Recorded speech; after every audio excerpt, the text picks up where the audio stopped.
परंतु स्थलांतरण गाव पुढे होऊन आणि त्याच्याही आधी किती वर्ष झाले कोणालाच माहिती नाही। तसं आपल्याला माहिती आहे आमच्या गावाची नोंद इतिहासात आहे। कोणाला सांगता येईल कोणामुळे नोंद आहे?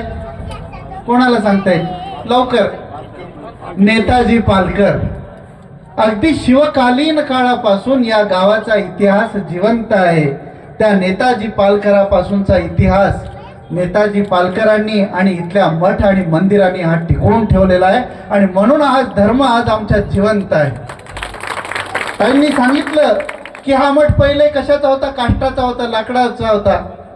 शहापूरकर बाबांनी याला नवर निर्माण करून पुन्हा त्याचं उत्थान करण्याचा प्रयत्न केला, परंतु आज पुन्हा याच्या पुनर्रचनेची गरज या ठिकाणी आता निर्माण झालेली आहे। कारण आम्हाला आमची पिढी या ठिकाणी निष्ठावान तयार करायची आहे। आमच्या पिढीमध्ये आम्हाला देवाचा, देशाचा, धर्माचा आम्हाला स्वाभिमान त्या ठिकाणी जागृत करायचा आहे आणि म्हणून आम्हाला ती पिढी घडायची जी निष्ठावान आहे। श्रीकृष्ण महाराज गीतेत सांगतात, स्वधर्मे निधनम श्रेय परधर्म भयावह। स्वतःचा धर्म पालन करत असताना मरण पत्करलं तरी बेहतर, परंतु परधर्म हा भयावह आहे। आम्ही त्याचं अनुसरण करता कामा नये। स्वधर्मात आमचा प्राण गेला तरी आम्ही द्यायला तयार आहोत। हे संस्कार या मंदिरातून तयार झाले। त्यांनी उल्लेख केला की आज या मंदिरातून जे साधक तयार झाले ते आज इथे उपस्थित नाहीत।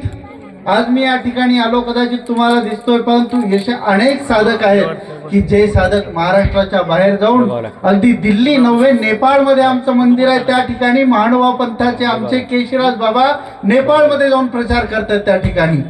आणि हे घडले कुठं? या मंदिरात घडलेले आहेत आणि या मंदिराच्या पुनर्निर्माणाची जबाबदारी या ठिकाणी आहे।